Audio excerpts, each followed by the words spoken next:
اذان میں پیارا اسلام، اور ہمارے ساتھ موجود ہیں مفتی نور رحمانی صاحب۔ السلام علیکم، کیسے ہیں آپ؟ السلام ورحمۃ اللہ۔ میں چاہوں گی کہ آج کے 10ویں پارے کے خلاصے سے پہلے اگر آپ تھوڑی سی روشنی ڈالیں آج کے دن کی مناسبت کے حساب سے۔ نحمد و نصلی علی رسولہ الکریم، اما بعد فاعوذ باللہ من الشیطان الرجیم، بسم اللہ الرحمن الرحیم۔ تمام تعریفیں اللہ سبحانہ و تعالیٰ کے لیے جو خالق ہے، مالک ہے، رازق ہے، پروردگار ہے، سمیع ہے، بصیر ہے، علیم ہے، اور درود و سلام اللہ کے رسول، ہم سب کے آقا، ہم سب کے مولا، تاجدار مدینہ، تاجدار ختم نبوت حضور محمد رسول اللہ صلی اللہ علیہ وآلہ وسلم، اور اللہ کی رحمتیں، برکتیں، عظمتیں، رحمتیں ان پہ نازل ہوں جو صابرہ ہیں، جو شاکرہ ہیں، جو ساجدہ ہیں، جو منعمہ ہیں، جو محسن امت مصطفیٰ ہیں، جو رسول اللہ صلی اللہ علیہ وسلم کی رفیق ہیں، جو رسول کی چاہت ہیں، جو رسول کا پیار ہیں۔ تاجر تجارت کرتا ہے، نفع ملتا ہے، ختیجہ کی عظمت پہ قربان اسے مصطفیٰ ملتے ہیں۔ کیا بات! ایک لمحے کوئی رسول کو دیکھے وہ صحابی بن جاتا ہے، جو 25 سال رسول کو تنہا دیکھے اسے ختیجہ کہتے ہیں۔ سارے نبیوں کے دکھ ایک طرف، خود میرے نبی نے کہا، سارے نبیوں کے دکھ ایک طرف، مجھ محمد کے دکھ ایک طرف، جو 25 سال تنہا رسول کے دکھ بانٹے اسے ختیجہ کہتے ہیں۔ سبحان اللہ۔ اما عائشہ صدیقہ طیبہ طاہرہ فرماتی ہیں کہ رسول اللہ صلی اللہ علیہ وآلہ وسلم گھر میں ختیجہ ختیجہ ختیجہ کرتے تھے، تو مجھے کہنے کا حق ہے زمانہ محمد محمد کرتا ہے اور خود محمد ختیجہ ختیجہ کرتے ہیں۔ عظمت ختیجہ بیان کرنا یہ رسول اللہ کی سنت ہے، اور ختیجۃ الکبریٰ کا ذکر کرنا یہ امہات المؤمنین کی سنت ہے۔ اور کبھی رسول اللہ صلی اللہ علیہ وسلم نے کچھ مانگا نہیں، اور بلکہ ایک جملہ عرض کروں گا، دین محمد کو پھیلانے والی ہیں ختیجہ، اور آل محمد کو چلانے والی ہیں ختیجہ۔ جس طرح جناب ابو طالب نے سیدنا بی بی ختیجہ کا نکاح پڑھایا، وہ طریقہ ختیجہ جس پہ عقد ہوا تھا، نکاح ہوا تھا، آج بھی ایجاب و قبول جو بی بی ختیجہ کا انداز تھا، اللہ نے اس امت مصطفیٰ میں جاری و ساری کر دیا۔ اور بی بی ختیجہ نکاح پڑھانے والے کون؟ جناب ابو طالب۔ آل محمد کا دادا نکاح پڑھا رہا ہے آل محمد کی نانی کا۔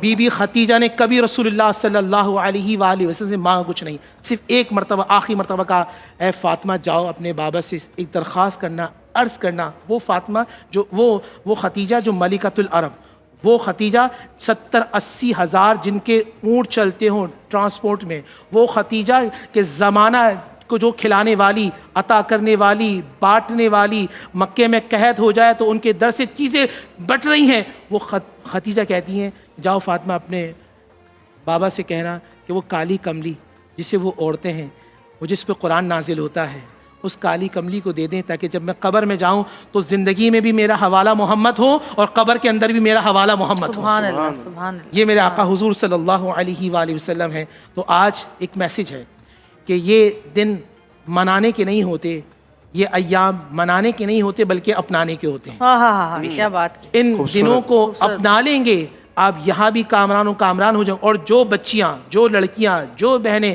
بی بی ختیجہ کی سیرت کو اپنا لیں گی، میرا ایمان ہے اللہ انہیں اپنا لے گا، بے شک۔ رسول اللہ صلی اللہ علیہ وسلم کی وہ نظر و چاہت میں آ جائیں گے۔ آئیے اب 10واں سپارے کا خلاصہ سنتے ہیں۔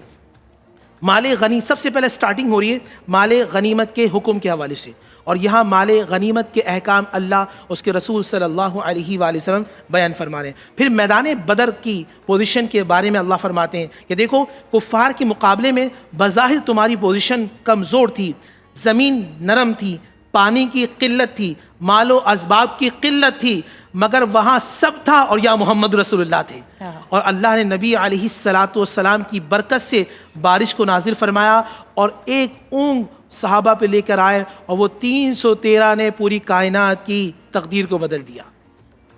قانون قدرت ہے، ناظرین توجہ رکھیے گا، اللہ کبھی اس کو نہیں بدلتا، اللہ اس قوم کو نہیں بدلتا جو خود بدلنا نہ چاہے۔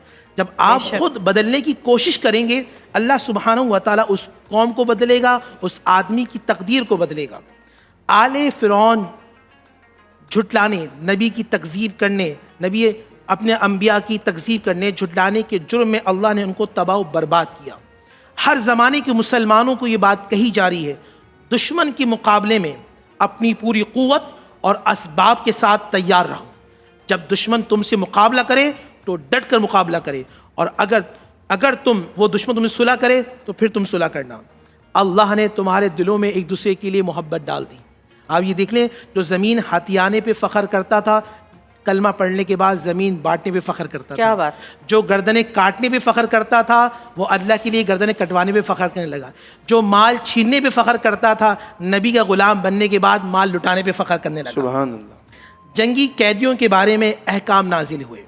اب سورہ توبہ شروع ہو رہی ہے، اور سورہ انفال اور سورہ توبہ آپس میں مربوط ہے، ان میں ربط ہے۔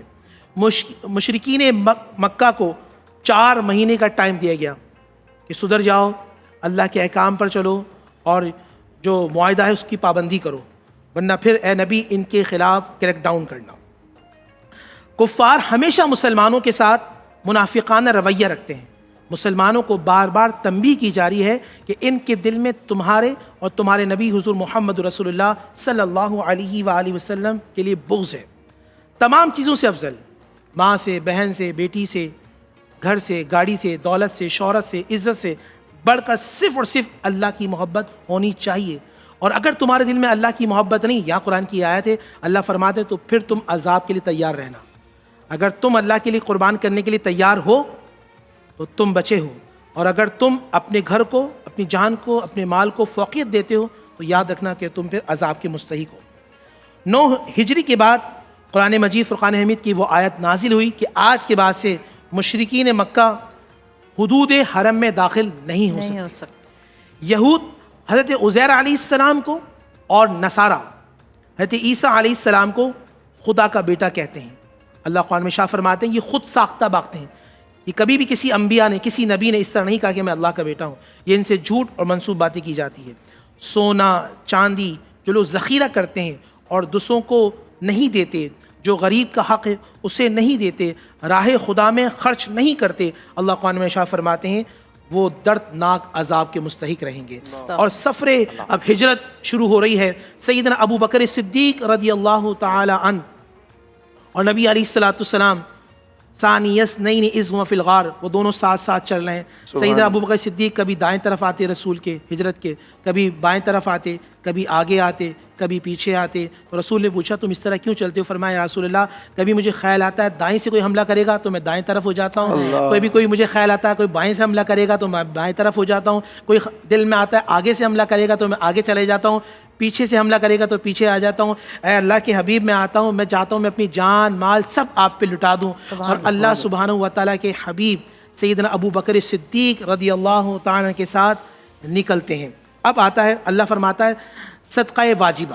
صدقہ واجبہ کہتے ہیں زکوٰۃ کو اور فطرہ کو، یاد رکھیے گا۔ یہاں قرآن مجید فرقان حمید میں آیت نازل ہوئی، فقراء، مساکین، عاملین، جو قرض دار ہیں اور اللہ کی راہ میں جو لوگ ہیں سفر کر رہے ہیں ان کو آپ یہ زکوٰۃ دیں۔ منافق کی 3 نشانیاں ہیں، ایک یہ کہ برائی کا حکم دیتے ہیں، نیکی سے روکتے ہیں، بخل کرتے ہیں، اور چوتھا یہ اللہ سے محبت سے ان کے دل خالی ہیں۔ بس آخری بات میں کروں گا، نبی علیہ الصلوۃ والسلام ہر ایک کے لیے دعا کرتے ہیں، یاد رکھیے گا۔